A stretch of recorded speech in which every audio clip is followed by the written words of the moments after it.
Dios les bendiga a todos mis amados hermanos, es una bendición muy grande estar nuevamente con ustedes, disfrutar de la presencia de cada uno de ustedes. Ayer nos gozamos mucho en la iglesia, en esta nueva apertura que tienen las comunidades cristianas, las iglesias cristianas, fue muy especial. Creo que todos los que estamos involucrados en el trabajo estamos muy felices del trabajo que se está haciendo, de la forma como Dios nos ha estado ayudando. Y bueno, y aquí vamos adelante frente a esta nueva etapa con nuestras comunidades cristianas, nuestras iglesias cristianas. Y también nos gozamos de estar unidos a través de estos live. Quiero contarles que los días martes vamos a tener unos cambios en los live. Los vamos a tener debido a que al abrir las iglesias, pues los días martes estamos en la iglesia, transmitimos a través de live, los días jueves estaremos en la iglesia a través de live y los días domingo. Así es que los martes que veníamos teniendo el programa con la hermana Damaris de experiencia con el Señor, no lo vamos a tener ya los días martes, disculpen, por aquí estoy organizando cositas, sino que lo vamos a tener los días miércoles. O sea, el miércoles vamos a tener experiencia con el Señor con la hermana Damaris y el viernes también vamos a tener experiencia con el Señor con la hermana Damaris. Entonces, miércoles y viernes con la hermana Damaris, lunes vamos a estar acá en la enseñanza que estamos teniendo, y también esperamos tenerla los días sábados con la ayuda de Dios. O sea, conmigo estarán lunes y sábado en esta enseñanza, con la hermana Damaris estarán miércoles y viernes, y los martes y jueves estaremos pues nosotros también transmitiendo desde la iglesia en los live que tenemos con la iglesia, y los días domingos. Entonces así estaremos para que ustedes estén, mis amados amigos y hermanos, pues conectados en esta parte. Como estamos estudiando acerca de introducción bíblica y hemos venido hablando del tema de escritores de la Biblia, porque muy poco se conoce acerca de esto. Mucha gente quiere conocer, pero tenemos poco. Entonces voy a tomar estas secciones que tenemos para hablar acerca de estos personajes tan importantes que Dios utiliza para escribir la Biblia, pero que lastimosamente en algunas ocasiones se tiene tan poco conocimiento de estos hombres y mujeres que fueron utilizados, especialmente hombres que fueron utilizados para que el Señor nos diera su palabra y que nosotros hoy las podamos tener con nosotros. Y al tener esto en nuestras manos, toda esta información tan especial, pues quisiéramos saber cómo fueron estos hombres, a quienes llamó Dios, por qué los llamó Dios, conocer un poquito acerca de la historia de los escritores, porque siempre se han dicho que son un promedio de 40 escritores bíblicos, pero a la hora de la verdad decimos, bueno, 40 escritores bíblicos, pero conocemos algunos de ellos. Algunos libros de la Biblia tienen el nombre de su escritor, pero realmente no es algo que lo vemos en todos los escritores de la Biblia. Entonces, qué bueno sería tenerlos a todos agrupados y poder saber quiénes son estos instrumentos que Dios está utilizando para tratar con nuestras vidas, y para poder también nosotros, pues al tener el conocimiento de todos estos hombres de Dios, pues ir teniendo más conocimiento de lo que la Biblia nos enseña. Hoy vamos a seguir hablando acerca de estos. Esta sería como la tercera clase que hablamos de escritores de la Biblia. Voy a comenzar hablando de dos proverbistas muy poco conocidos. Ellos dos son, el primero se llama Agur, y Agur traduce como congregado. A Agur se le atribuye el capítulo 30 del libro de Proverbios, y a Lemuel, que el término Lemuel es el que pertenece a Dios, el capítulo 31 también del libro de Proverbios. Capítulo 30 se le atribuye a Agur, capítulo 31 se le atribuye entonces a Lemuel. Ambos vivieron en Masa, que es un lugar identificado en Arabia. Muy bien, entonces ya hemos visto pues que ellos tienen una importancia frente a esto. Lemuel, a la luz de Proverbios capítulo 31 versículo 1, fue el rey de Masá. Es posible que él fuera un príncipe en el norte de Arabia, Y algunos rabinos judíos, algunos maestros judíos, creen que Lemuel es el mismo Salomón. Son las dos posiciones que hay frente a esto. Muy bien, si fuera correcta esta identificación que está dando, entonces Betsabé sería la autora de un capítulo de Proverbios, ya que dice que la madre de Lemuel fue quien enseñó lo que se registra en el capítulo 31 del libro de Proverbios.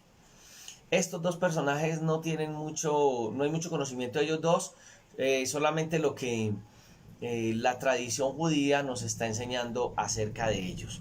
Muy bien, voy a hablar acerca de otros escritores que son los cronistas de los reyes. Entonces se habla que es Ahías y una compañía. Israel, en el momento que se está escribiendo partes del libro de los reyes y del libro de las crónicas de esos reyes, que en primera instancia, recuerde que cuando vimos divisiones de la Biblia, conformaban para los judíos un solo libro. Se mencionan varios cronistas, entre ellos están Ahías, está Ido, está Semaías, está Jehú, está Jeremías y está Esdras. Y es algo importante porque ellos están dentro de todos estos libros que vamos a mirar. Por ejemplo, Ahías. Ahías, el término Ahías es el hermano del Señor. Él vivió en Silo, en Israel, en el lugar donde estuvo el tabernáculo antes de que Salomón edificara el templo de Jerusalén, por allá en el año 940, que fue 10 años antes de los acontecimientos. Entonces, Ahías predijo que Jeroboam encabezaría la separación de esas 10 tribus que nosotros vimos en esa unión hebrea. Eso está redactado por allá en Primera de Reyes capítulo 11, entre los versículos 31 y 34. Ahora, después de que Roboam, hijo de Salomón, divide el reino en dos partes, que es el reino del norte, el reino del sur, Ahías continúa el ministerio en el reino de Israel, o sea, en el reino del norte. Eso fue más o menos en el año 915, donde predice la muerte del hijo de Jeroboam, del rey, en el momento era el rey Jeroboam, y habla acerca de esa cautividad que tiene la nación de Israel. Entonces él narra los acontecimientos de Primera de Reyes capítulo 11 versículos 31 al 34 y también del capítulo 14 del verso 6 al 16. Recuerde que Ahías contribuye con las crónicas de los eventos de Salomón en Segunda de Crónicas capítulo 9 versículo 29. Esto en cuanto a Ahías, porque estamos hablando de todos estos cronistas de los reyes, ¿no? Otro de los cronistas del libro de los reyes es entonces Ido. Ido es un levita y él profetiza en Judá, el reino del sur. Entonces, mientras Ahías está profetizando en el reino del norte con Israel, Ido está profetizando al mismo tiempo en Judá, en el reino del sur. Israel y Judá, recuerde que se dividieron 10 naciones y 2 naciones. Muy bien, él habla acerca de las crónicas de Jeroboam de Israel y de varios reyes que están en Judá. Habla de Salomón, Roboam, el sucesor que es Abías, Ido, Semaías. Muy bien. Entonces aquí estamos hablando, Ahías, Ido y Semaías, que son autores de varios archivos de genealogías que nosotros los vamos a encontrar en Segunda de Crónicas capítulo 9, capítulo 12 y capítulo 13.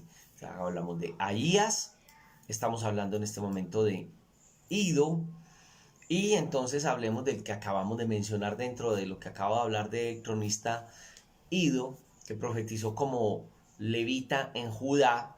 Y vamos a hablar de Semaías. Semaías traduce Dios ha oído. ¿Qué es lo que hace Semaías? Él impide que Roboam y los 180,000 soldados judíos atacaran a Jeroboam y a las 10 tribus que se separaron de esta nación, por allá en Primera de Crónicas capítulo 12 versículo 22 al 24, y entonces lo conocían como el varón de Dios. ¿Por qué? Porque este hombre Semaías transmitió las palabras exactas que había recibido del Señor. Roboam y sus hombres dice que oyeron la palabra de Jehová por medio de él. Por allá en Segunda de Crónicas, capítulo 11, versículo 2 al 4. Y es algo tremendo. Entonces, después, posteriormente, Roboam se arrepiente después de que escucha este mensaje de parte de Dios por boca de Semaías. ¿Cuál fue el resultado? Que no es destruido completamente Judá y las tropas del rey Sisac de Egipto no lo logra hacer. En 2 de Crónicas capítulo 12 versículos 5 al 7 lo dice. Entonces no solamente Semaías, sino que aún con Ido, el autor que acabamos de hablar, son los autores de grandes genealogías del pueblo de Israel. Hablemos de ese otro personaje que habíamos mencionado, que es Jehú. Jehú traduce Dios o Jehová es él. Él fue el profeta y él tuvo un ministerio muy especial cuando el reino fue dividido durante un lapso más o menos de 30 años, que fue como entre el 879 y el 850 desde nuestro Señor Jesucristo. Él recibe por revelación la palabra de Dios y empieza a denunciar la maldad del rey Basá de Israel y profetiza exactamente el final del linaje de este rey. En Primera de Reyes capítulo 16, versículo 1 al 17, nosotros lo podemos mirar. Ya después, una generación más tarde, él reprende al rey Josafat de Judá por haber entrado en alianza, que fue una alianza reconocida como él como inmunda, con el rey Acab de Israel. Entonces, como resultado, entonces, el rey rectifica la decisión que había tomado. Y las palabras de él se encuentran en 2 de Crónicas, capítulo 19, del 2 al 4, donde dice: y le salió al encuentro el vidente Jehú. Recuerde que cuando habla de vidente es profeta Jehú, hijo de Anani, hijo del rey Josafat. Al impío das ayuda y amas a los que aborrecen a Jehová. Dijo al rey Josafat, ¿no? Al impío das ayuda y amas al que aborrece a Jehová, pues ha salido de la presencia de Jehová ira contra ti por esto, pero se ha hallado en ti buenas cosas, por cuanto has quitado de la tierra las imágenes de acera y has dispuesto tu corazón para buscar a Dios. Habitó pues Jehová en Jerusalén, pero daba vuelta y salía al pueblo desde Beerseba hasta el monte de Efraín y los conducía a Jehová, el Dios de sus padres. Muy bien, entonces estamos mirando uno de los tantos escritores, Jehú, pero también no solamente en la parte de escribir, sino como guía a este rey de Israel. También hay 17 escritores del Antiguo Testamento que fueron compuestos después de Roboam, hijo de Salomón, ¿cierto? Recuerde que Roboam divide el reino de Israel entre el 930 a.C. Y estos libros que nosotros vamos a mirar, de los últimos 17 escritores que vamos a mirar en la Biblia, la mayoría llevan los nombres de los que lo escriben, a excepción de Lamentaciones, que recuerde que fue el segundo libro que utiliza, es profético y utiliza Jeremías para hacerlo. Entonces Lamentaciones es Lamentaciones de Jeremías. Y ya vamos a mirar que los otros libros, que son 11 libros, que se escriben antes de que Babilonia conquistara el reino del sur por allá en el año 606, fueron escritos por profetas que conocemos como profetas menores, pero llevan su nombre, ¿cierto? Hay 3 profetas que escriben sus libros durante el cautiverio en Babilonia y 3 después del cautiverio de Babilonia. Vamos a mirar todos estos escritos que lo que tiene como propósito es una forma de exhortar que está presentando todos estos profetas al pueblo de Israel. Y vamos a notar entonces que estos 16 profetas van a ser agentes de cambios que se realizan dentro del pueblo de Israel, y entonces nosotros vamos a notar que no son solo cronistas, sino que más que cronistas van a ser agentes de parte de Dios para cambiar situaciones y cambiar la mentalidad del pueblo de Israel. Ellos empiezan a hablar de la ley del Señor, quieren aplicar la ley del Señor y las circunstancias que vivía el pueblo en ese momento, y también habla acerca de todas esas sociedades vecinas, porque nos hacen ver muy bien todo lo que está sucediendo alrededor del pueblo.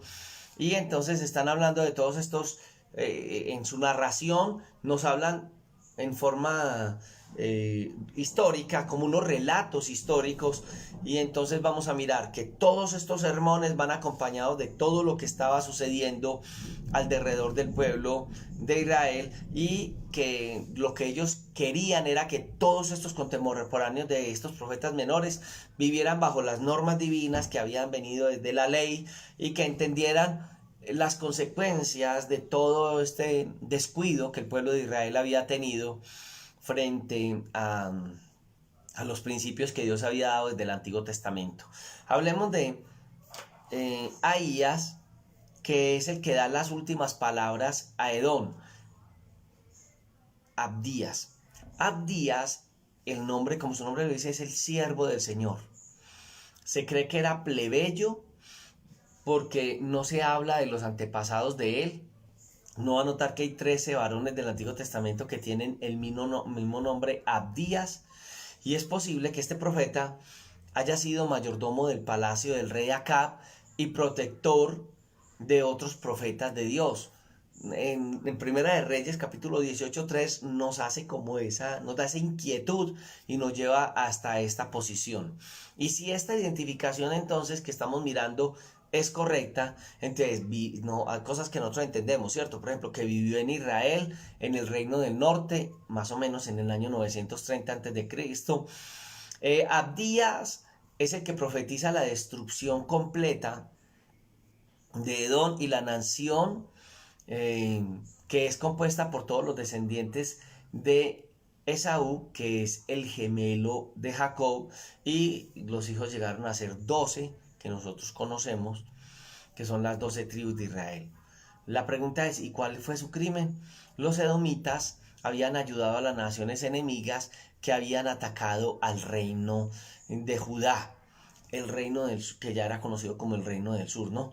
Entonces la rebelión de Edom contra Judá se dio entre el 848 y 841 antes de nuestro Señor Jesucristo, y uno mira que esta descripción que le está dando es muy similar a la que encontramos nosotros ahí en Segunda de Crónicas, capítulo 21, del versículo 8 al versículo 20. Entonces, así es que nosotros sabemos que fue contemporáneo del profeta Elías, Eliseo y Joel, y de los 3 reyes de Judá. Acuerda que la Biblia, en cuanto a todas estas narraciones proféticas, no es cronológica, o sea, no hay un orden cronológico en la aparición de los libros, sino que los libros van a aparecer en momentos del pueblo de Israel, y tendríamos que mirar esto para identificar a los profetas, en qué momento aparecen frente a otros profetas de Israel. Muy bien, muy bien.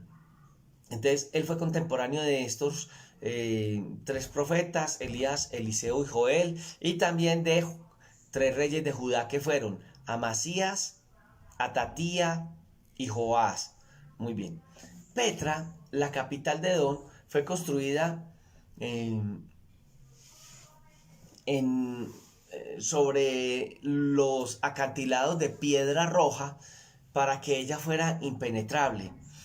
Hoy en día nosotros vemos que está abandonada y es testiga, si podemos decirlo así, muda de todo lo que Dios habló a través de Abdías y cómo se cumple cada una de las palabras que él da a través del profeta Abdías.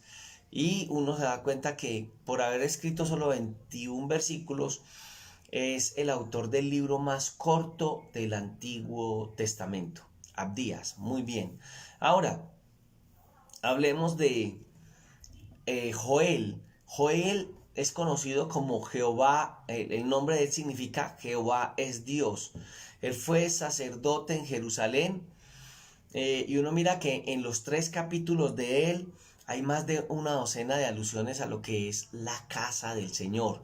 Lo que nosotros sabemos de él solamente se encuentra en este pequeño libro de la Biblia, y uno mira que todos los detalles de la profecía que Dios da a través de él fue dado o fue escrito durante el reinado del rey Judá, que fue entre el año 835 y 796 a.C., entre el año 835 y 796 antes de nuestro Señor Jesucristo. Él fue contemporáneo de Eliseo, y él profetiza en el reino del norte. Uno se da cuenta que Judá sufre una tremenda devastación como resultado de una plaga grande de langostas, y el profeta entonces mira este acontecimiento para poder anunciar que Dios estaba lanzando contra ellos un juicio, y iba a hablar de esto. También le da pie para hablar del juicio de Dios que vendría sobre el pueblo, y él les dice a ellos que el juicio que iba a venir sobre ellos iba a ser mucho más grande y mucho más aniquilador.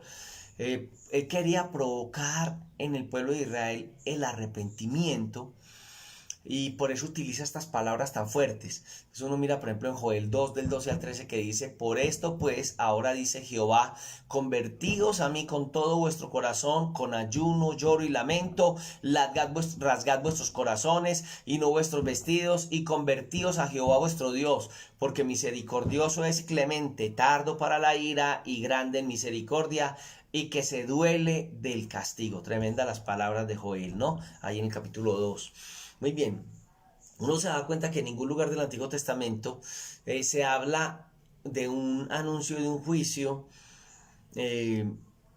sin que aparezca la gracia del Señor, ¿cierto? El Señor no se complace en castigar el pecado, y lo que Dios quisiera en un momento de esos es que la gente se arrepienta y reciba el perdón y las bendiciones del Señor.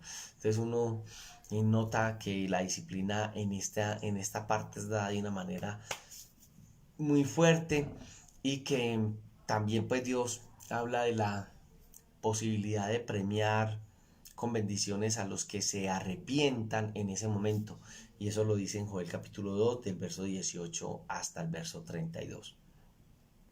Hay un tipo de Cristo dentro de profetas menores, y uno de esos que es tipo de Cristo, que el Nuevo Testamento lo resalta. Acuerde que para ser tipo en la Biblia tiene que estar el concepto del Antiguo Testamento del personaje o del hecho, y el Nuevo Testamento anunciarlo y compararlo con Cristo. Es una comparación con Cristo, entonces es tipo de Cristo, ¿cierto? Jonás es un tipo de Cristo. Jonás significa paloma, y él perteneció a la tribu de Zabulón y vivió en Galilea, a unos 5 kilómetros del pueblo donde Jesús se crió, que fue Nazaret. A él se le reconoce como el siervo de Dios durante el reinado de Jeroboam entre el 782 y 750 a.C. Esto es en Israel, ¿no? Algunas de las profecías se cumplieron muy rápidamente, fueron inmediatas hacia las acciones de este rey, y están narradas en Segunda de Reyes 14, 23 al 25. También él es contemporáneo de Amasías y de Usías, que fueron reyes de Judá, y la tradición judía enseña que Jonás era el niño que Elías levantó entre los muertos, narrado por allá en Primera de Reyes capítulo 17. Entonces, se cree para los judíos que este hombre fue el que levantó Elías de los muertos. Aunque la misión más grande que nosotros podemos hablar de él es lo que sucede exactamente en Nínive, que es la capital del imperio asirio, ¿cierto? Él no obedece el mandato divino, y entonces es donde pasa 3 días y 3 noches en una experiencia tremenda que es en el vientre de un gran pez o un mamífero marino, y uno se da cuenta que Cristo usa esa experiencia para ilustrar la muerte suya y la sepultura suya junto con su resurrección en Mateo capítulo 12, versículo 39 al 41. La predicación de Jonás no fue muy larga, fue un sermón muy corto, pero donde él habla acerca de lo que iba a ser ese juicio tan grande, que iba a ser terrible. Esto impacta de una manera muy grande a los ninivitas y hace que ellos públicamente se arrepientan. Entonces Dios responde, y en ese entonces no es que se acabó el juicio, sino que aplazó el juicio que tenía para Nínive. Y uno mira que aquí está hablando de la misericordia de Dios, no para los hebreos, sino para los no hebreos, o sea, los gentiles, porque Dios quería ser conocido, amado y obedecido por todos los pueblos de la tierra. Aquí desde allá estamos viendo cómo esa gracia de Dios se extiende por pueblos que no son el pueblo de Israel. Ahora, hablemos de Amós, que es conocido como profeta porque fuera de ser profeta, él fue pastor y fue campesino. El término Amós o el nombre Amós, recuerda que en el Antiguo Testamento se colocaban los nombres de acuerdo a las características de la persona, significa carga o cargador. Y realmente Amós vivió muy de acuerdo a lo que era el nombre de él. ¿Por qué? Porque él predicó unos mensajes durísimos a la nación de Israel, señalando las deficiencias que ellos tenían con las normas que Dios había establecido en las Sagradas Escrituras. Y uno se da cuenta que Amós analiza cada clase social y encuentra que cada clase social hay faltas en las clases sociales. Él escribe de su propia pluma y mire lo que escribe él. Él dice por allá en Amós capítulo 7, 14 al 17, no soy profeta ni soy hijo de profeta, sino que soy boyero y recojo higos silvestres. Y Jehová me tomó de detrás del ganado y me dijo, ve y profetiza a mi pueblo Israel. Ahora pues oye palabra de Jehová. Tú dices, no profetices contra Israel, ni hables contra la casa de Isaac. Por tanto, así ha dicho Jehová. Amós capítulo 7, versículo 14 al 17.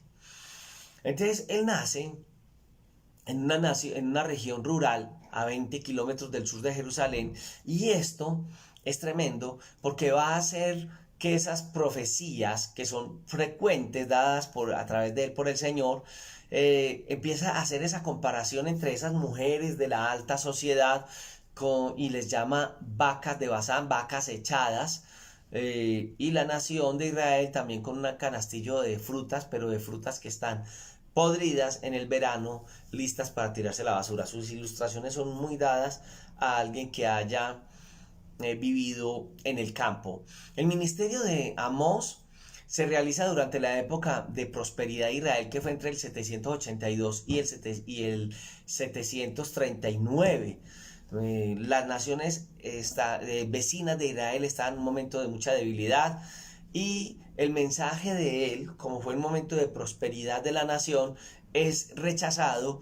Hay algunas excepciones, porque los israelitas en ese momento, pues en medio de la prosperidad, se sentían autosuficientes, aunque eran inmorales, injustos. Pues el mensaje de él era un mensaje mostrando esa inmoralidad, llamando a la moralidad. Entonces es una situación muy difícil para él, y es algo tremendo. Fuera de eso, él venía del reino del sur, que era el reino rival del reino de Israel, y entonces no llegó a ser un profeta de esos populares como otros que estamos mirando en el Antiguo Testamento. Y bueno, pero su ministerio fue largo, es un ministerio de 43 años y abarca los reinados de 6 de los últimos 7 reyes de Israel, que fueron Jeroboam, Zacarías, Salún, Manahem, Pecaía y Peca, y a todos les da la misma calificación de los 12 predecesores, reprobados por Dios Altísimo. Es de esos 19 reyes que tuvo Israel en ese momento tan tremendo. Uno nota que entre estos dos reyes de Israel no hubo ningún interés de obedecer la voz de Dios, ni de mejorar la situación espiritual en el pueblo de Israel. Qué cosa tan tremenda. Profetas que vemos nosotros, estamos hablando de escritores de la Biblia, y dentro de escritores de la Biblia, pues ya llevamos, este sería 3 programas, nos puedes ver en YouTube como en el canal nuestro, César Castañeda, y ahí vas a ver, voy a hablar de los 40 escritores de la Biblia, y voy a intentar hacer una pequeña reseña de cada uno. Se desconoce mucho acerca de estos grandes hombres de Dios, que aunque no es, las narraciones hacia todos ellos no son largas en la Biblia, sí hay alguna forma de saber acerca de algunos de ellos. Dentro de ellos están unos muy conocidos, otros que como estos que estoy mencionando en este momento, que no son conocidos, pero cuando uno mira la fidelidad de ellos a Dios y la manera tan fuerte como Dios les usa, y hombres que son un testimonio para nosotros. Y si tú eres un ministro del evangelio, un líder, pues puedes mirar gente osada cumpliendo un llamado de Dios dentro de lo que es ese ministerio que Dios les ha podido dar. Hablemos de Oseas, que Oseas sí lo hemos oído mencionar más y lo conocemos porque Oseas desarrolla su ministerio con una peculiaridad, ¿no? Que este hombre es conocido como el esposo de una prostituta, ¿cierto? Primero que todo, miremos que Oseas profetiza entre el año 755 y 715 a.C., o sea que su ministerio dura aproximadamente 40 años. Empieza su ministerio a finales del reinado de Jorán hasta después eh, de Oseas, el último rey. Uno mira que estos últimos 6 soberanos de Israel, algunos los acabo de mencionar que fueron Jeroboam, Zacarías, Salum, Manahem, Pecaía y Peca, y que al mirar a estos últimos 6 soberanos de Israel, uno se da cuenta que 4 de ellos son asesinados, uno es hecho prisionero por los asirios, y entonces uno se da cuenta que hay circunstancias tan tremendas para poder profetizar en el momento que Oseas es colocado ahí, en el momento que está viviendo el pueblo de Israel. Oseas es contemporáneo de Amós y de profetas de Judá que son Miqueas e Isaías, que vivieron en el tiempo, ya estoy hablando de Judá, de Usías, Jotán, Acaz y Ezequías como reyes de Judá, no de Israel. Muy bien, este hombre, Oseas, amonesta a la nación, igual que los otros profetas, para el arrepentimiento. Y lo que Dios a través de él habla es que les asegura que aún en medio del dolor que siente por el alejamiento de él, Dios les dice que les sigue amando, que ellos son infieles, pero los sigue amando.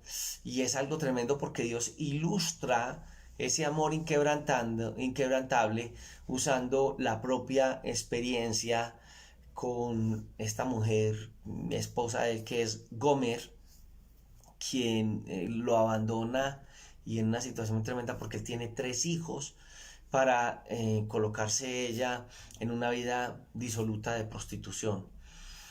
A pesar del comportamiento negativo de ella, Oseas nos muestra que nunca deja de amarla, y con el tiempo esta mujer regresa a casa y encuentra que Oseas la perdona completamente, ¿cierto? Entonces es algo tremendo, porque recuerda que cuando estamos hablando de Oseas, bueno, no creo que lo haya mencionado, hay algo bien tremendo porque el nombre de él es salvación.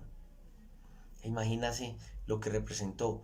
Dios puede utilizar a un hombre de Dios para que en su vida haya un mensaje acompañado del mensaje verbal. Dios nos utiliza como el mensaje vivo de Dios.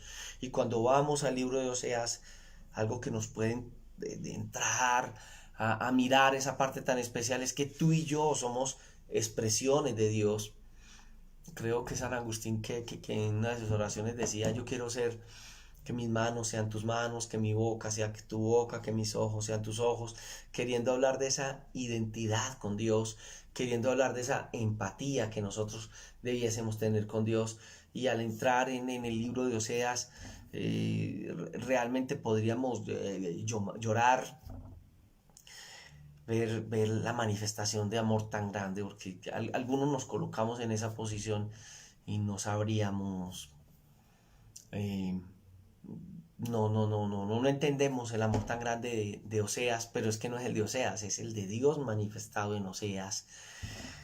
Como Dios ofrece el arrepentimiento, el perdón hacia el arrepentimiento humano, y es algo tremendo, ¿cierto? Entonces vamos a notar que él vivió para ver el cumplimiento de las profecías que Dios a través de él dio. Cuando las tropas asirias conquistan a Israel, se matan a unos, se llevan a otros al cautiverio, y uno mira que en la historia del Antiguo Testamento va a empezar a hablar solo del reino del sur, lastimosamente. Ya los últimos 12 libros de la Biblia, que conocemos como los profetas menores, son profetas más cortos que los que se hacen llamar mayores. Realmente en Israel se les llama profetas anteriores, profetas posteriores, y uno se va a dar cuenta que estos son pequeñas partes de libros que hablan acerca de esa situación que vive en el pueblo de Israel, bueno, ya la nación judía en estos momentos tan tremendos en el reino del sur, ¿cierto? Dios va a levantar otros profetas. Veamos profetas, por ejemplo, como a Miqueas.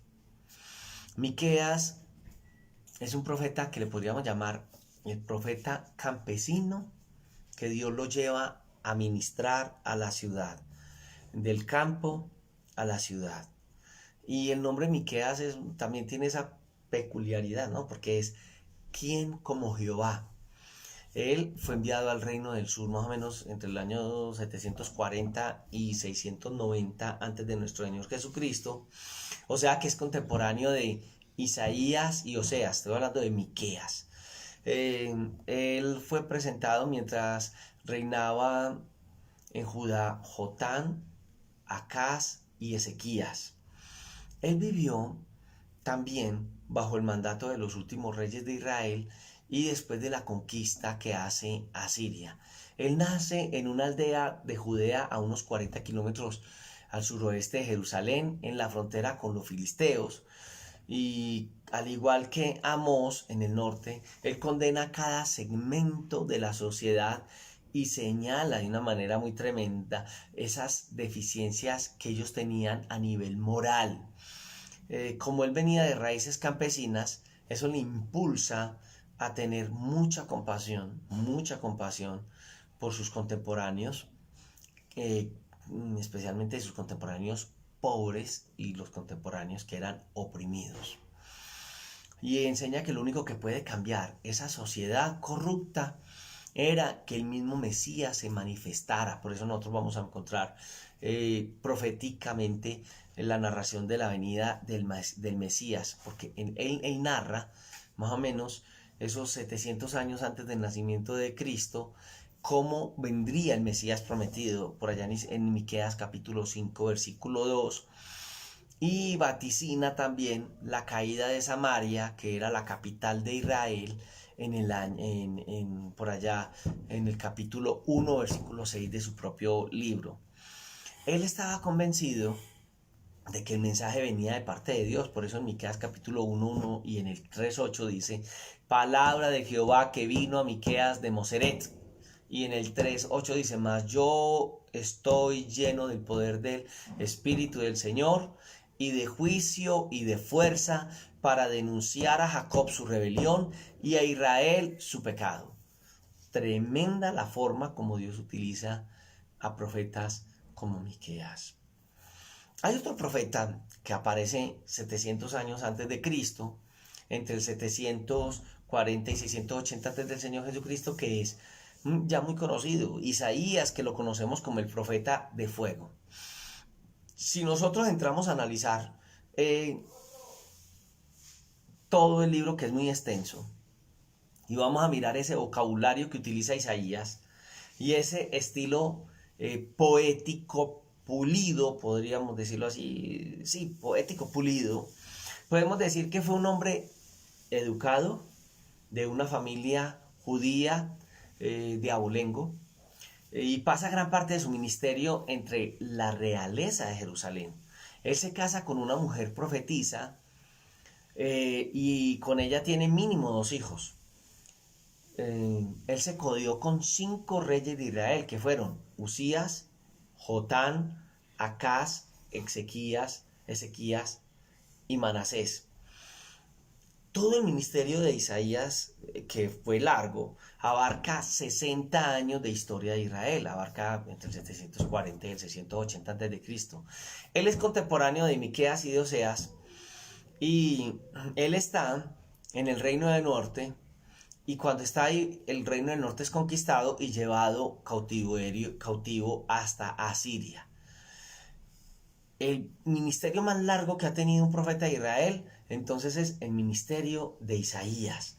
Por eso entonces notamos aún que el libro de Isaías es uno de los más extensos. Dios habla durante todo este tiempo al pueblo de Israel. Entonces son 66 capítulos que se pueden comparar con los 66 libros que tiene. Han hecho comparaciones de los 66 capítulos y con los 66 libros de la Biblia. ¿Por qué? Porque uno va a mirar, por ejemplo, los 39 primeros libros del Antiguo Testamento, que era la ley de Dios, el pecado y las consecuencias, y los últimos 27 del Nuevo Testamento que hacen alusión a la venida del Mesías. Pues lo mismo sucede con Isaías. Tenemos 39 capítulos que habla acerca del pecado de Israel, lo que está sucediendo allá, y los últimos 27 que entonces nos van a narrar acerca de la venida del Mesías. Por eso Isaías, por algunos teólogos, es considerado el Evangelio del Antiguo Testamento, porque la narración es demasiado amplia, son 27 capítulos donde directamente está hablando acerca de esto. Hay otro profeta, sí, hermana Elida, escucho que dice que Elías es conocido como el profeta de fuego. Pues yo quiero decirle que los dos profetas son conocidos. Las diferencias son: el ministerio de Elías es levantado en un carro de fuego, pero el ministerio, Elías y Eliseo, sí.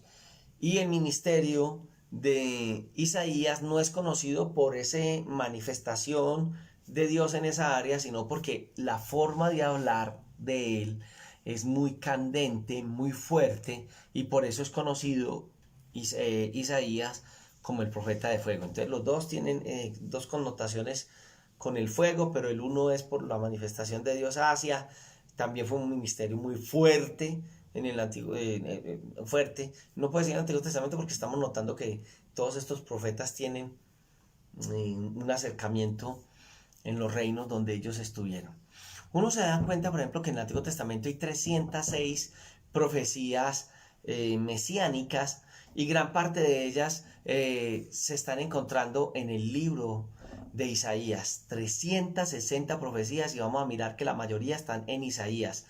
Entonces uno se da cuenta de que en una persona que dé tantas profecías es muy difícil de que haya un cumplimiento tan exacto, pero vamos a notar que realmente Isaías, y lo que confirma el ministerio de Isaías, es el cumplimiento exacto de todas estas posibilidades, de todas estas profecías, que frente a las posibilidades, eso es algo increíble, ¿no? Increíble no, es Dios el que estaba hablando a través de el profeta Isaías. Por eso el nombre significa el Señor es salvación. El Evangelio del Antiguo Testamento, pues conocido como el Evangelio del Antiguo Testamento, Isaías, donde se habla demasiado de nuestro Señor Jesucristo. En Isaías capítulo 9, del 6 al 7, vamos a mirar un pasaje muy mesiánico, porque dice: un niño nos es nacido, hijo nos es dado, el principado sobre su hombro, y será llamado su nombre admirable, consejero, Dios fuerte. El unitarismo va a mirar esto y dice Padre eterno, y entonces van a decir: si ve, Jesús es el Padre. Pero si tú vas a Hebreos capítulo 1, y entre el 1 y el 2, vas a ver que Jesucristo es llamado Padre de salvación. O sea, Él no es el Padre, sino que Dios lo utiliza como el que nos trae, el papá de nosotros en cuanto a la salvación, pero Jesús sigue siendo dentro de la deidad. La deidad sigue compuesta de Padre, Hijo y Espíritu Santo, y en la deidad hay tres personas, y Jesús es esa parte de esas tres personas de la deidad. Pero Isaías sí lo menciona como Padre eterno, y en el contexto de la salvación, Hebreos lo hace la aclaración, y es muy importante leer este texto con Hebreos. También lo narra como Isaías 9, del 6 al 7, dice: príncipe de paz, lo dilatado de su imperio y la paz no tendrá límite sobre él, sobre el trono de David, perdón, y sobre su reino, disponiéndolo y confirmándolo en juicio y en justicia desde ahora y para siempre. El celo de Jehová de los ejércitos hará esto. Qué preciosa narración y qué impactante narración la que nosotros vamos a encontrar en ese Isaías capítulo 9, versículos 6 y 7. Y por eso, bajo todo este contexto, yo les he enseñado muchas veces que cuando el Señor dice quién irá, no está hablándolo solamente hacia Isaías, y no es el llamado directo a Isaías, sino que también está detrás mostrándonos esa escena de la deidad, hablando de cómo salvar al ser humano, y el Señor Jesucristo dice: heme aquí, envíame a mí. Ya cuando uno lee Isaías 53, hay gente que no tiene conocimiento bíblico, pero leen y dicen: ve, esta es una narración de los apóstoles del Señor Jesucristo, ignorando que fue escrito 700 años antes de que ocurriera el nacimiento de él. Isaías 53, yo te invito a que lo estudies, porque es un capítulo tremendo. Por aquí tengo una parte, quisiera leerlo. Bueno, una parte no, va a tener como, son varios versículos, pues que, mire lo que se escribe 700 años antes de Cristo. O sea, es que 700 años es, la conquista en América fue hace 500 años.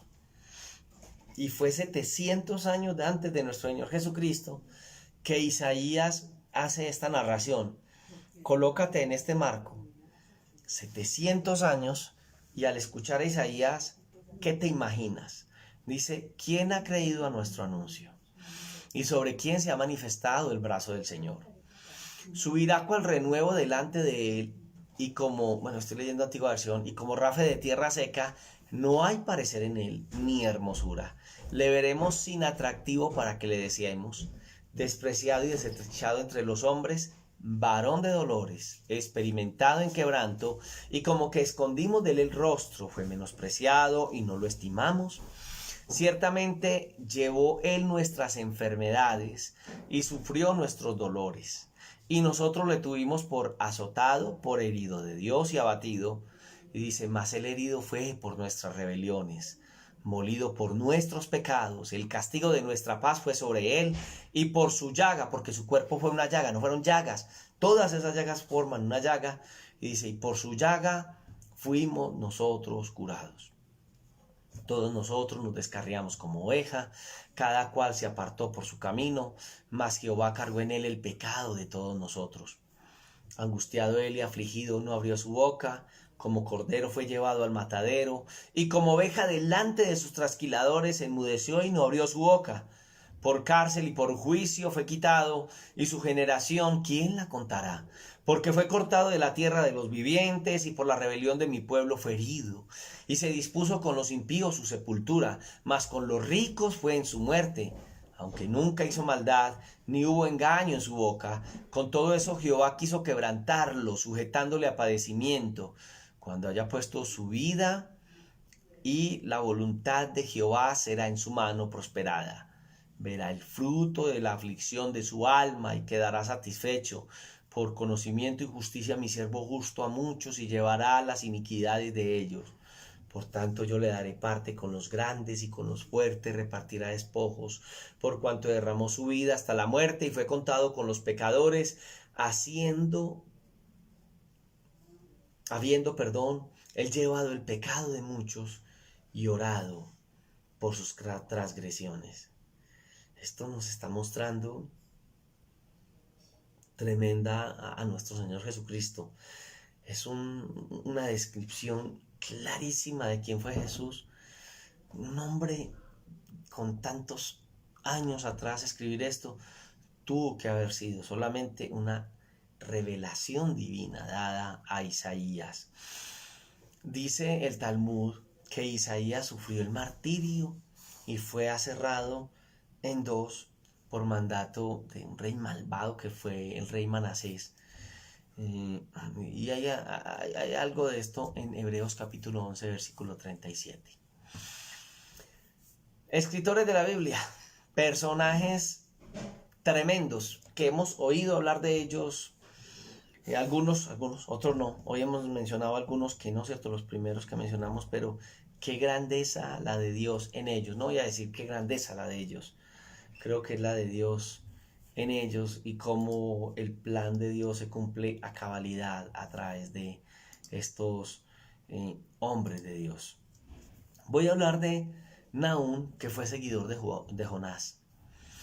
Uno mira que viene el avivamiento en Nínive en los tiempos de Jonás, y fue tremendo porque fue algo. Recuerdan que yo les dije que detuvo por un lapso de tiempo el castigo que venía sobre Nínive. Realmente el castigo tuvo que llegar. Uno se da cuenta que un siglo después, 100 años después, los asirios vuelven a esas prácticas represivas, a esas prácticas crueles de opresión y estaban en este punto, ¿cierto? Entonces Nahum es enviado a anunciar de nuevo la total destrucción del país.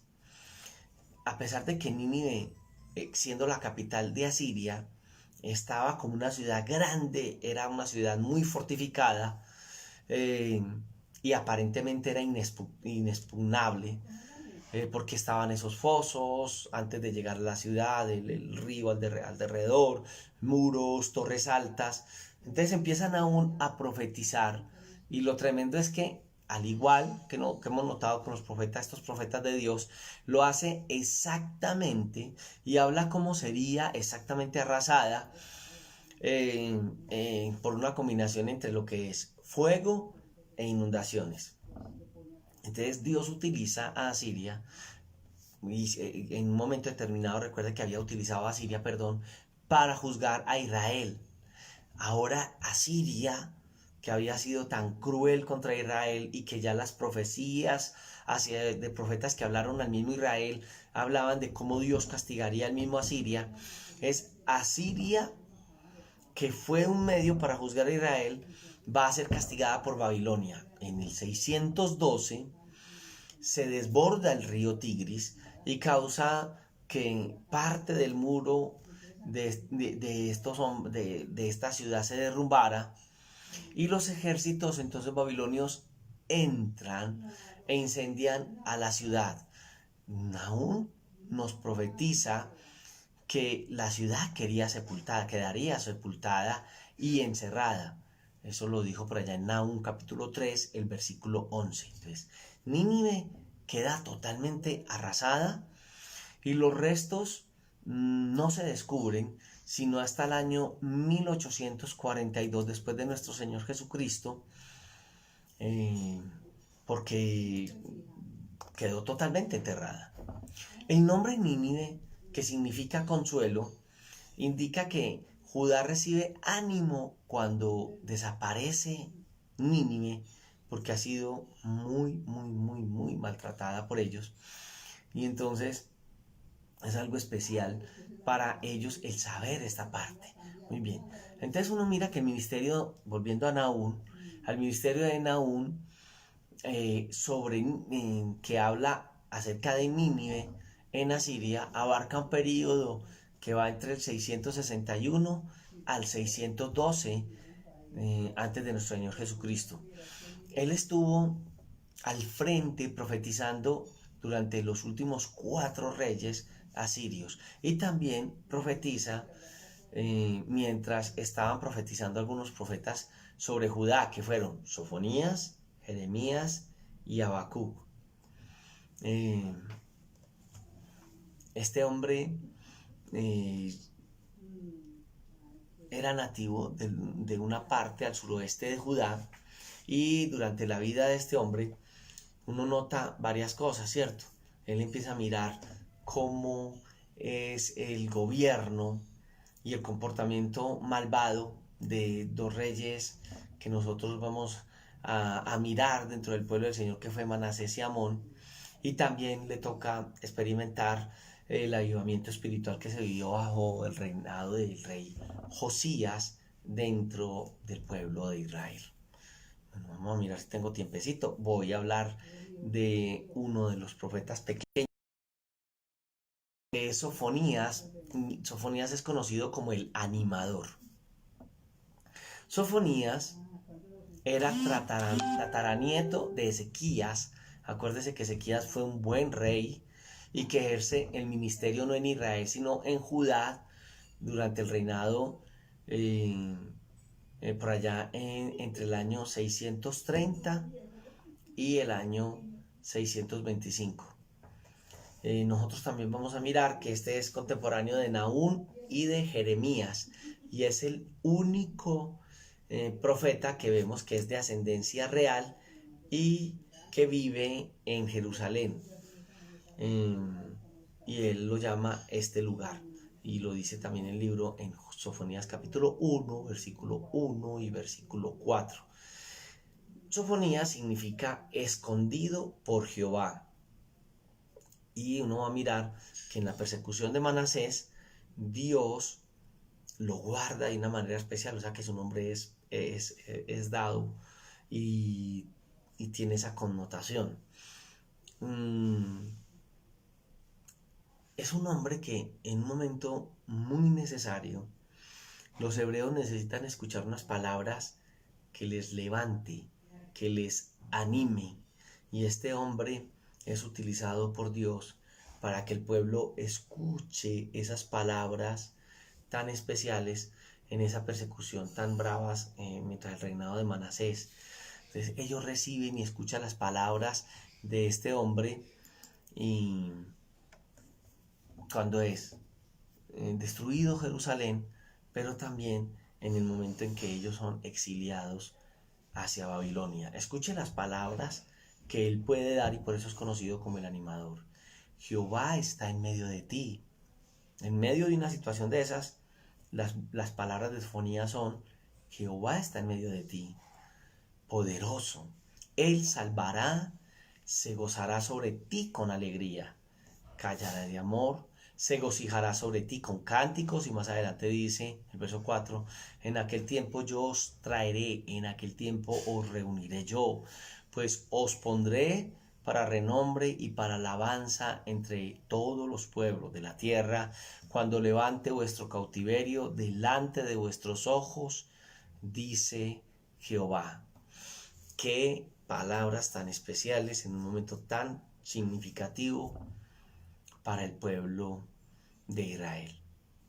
No voy a continuar hablando de profetas porque quiero hablar en nuestra próxima sección de uno de los profetas de más renombre, conocido como uno de los profetas mayores del Antiguo Testamento, y no lo voy a mencionar, lo voy a hacer el día, bueno, ya les dije a ustedes que mañana vamos a transmitir desde la iglesia y tendremos nuestro culto de oración. No va a estar la hermana Damaris con ustedes en el día de mañana. Ella va a estar el día miércoles con la experiencia con el Señor. Porque ya tendríamos el culto mañana, lo vamos a transmitir en live para poderle dar el tiempo a la oración. Hemos tomado los 2 primeros cultos no como cultos de oración, sino que hemos transmitido y hay una enseñanza de mi esposa. Mañana tendremos tiempo de oración desde la iglesia, tendremos tiempo de alabanza. Y el día jueves tendremos la transmisión desde la iglesia. El día viernes las damas tienen su enseñanza con la hermana Damaris.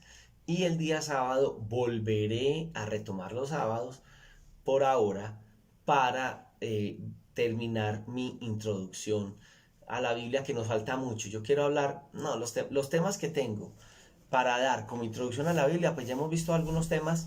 Creo que algunos de estos temas ni en algunos institutos bíblicos lo están viendo. Yo creo que si vamos a conocer de la Biblia y estamos haciendo una introducción a la Biblia, pues tenemos que conocer más de la Biblia.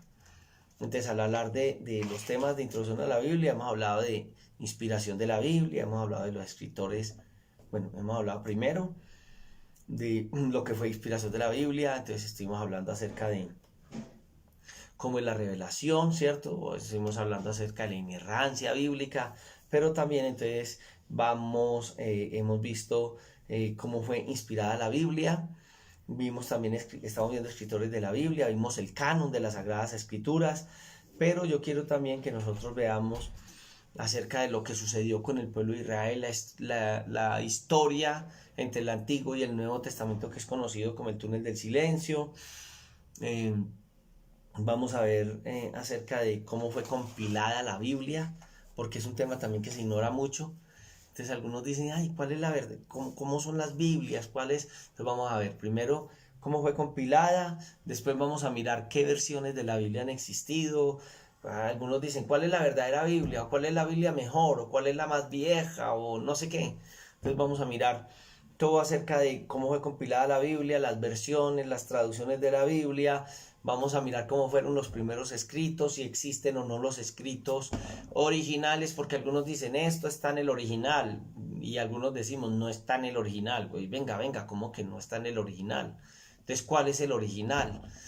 Vamos a ver muchas versiones de la Biblia, de dónde salen las versiones de la Biblia, y vamos a hacer una pequeña crítica a las últimas traducciones de la Biblia, qué cuidados hay que tener en estas últimas traducciones que tenemos de las Sagradas Escrituras. El tema es muy larguito, entonces vamos a tener como que cortar muchas cositas para poder entenderlo. Entonces no me voy a limitar, quiero que sea un estudio profundo, que aunque es introducción a la Biblia, vamos a entender el qué y el por qué. Muchos tenemos la Biblia y no sabemos ni de dónde salió. Algunos dicen el papel puede con todo. Eso lo escribió cualquier hombre. Ya estamos viendo que no son cualquier hombre, pero y acabamos de ver cómo Dios inspira y vimos el término inspiración, teofoneusto, ¿cierto? ¿Cómo fueron estos hombres inspirados por Dios? Hemos estado mirando qué hombres fueron inspirados por Dios, cómo encontramos esas divisiones del Antiguo Testamento y cómo el pueblo compiló la Biblia y cómo se llegó la Biblia a nuestras manos, porque hay libros que no son aceptados dentro de la Biblia. Pero entonces vamos a mirar el qué y el por qué de nuestras Sagradas Escrituras y por qué nosotros tenemos fiabilidad total de que las Sagradas Escrituras son palabra de Dios. Tenemos mucha tela que cortar frente al asunto.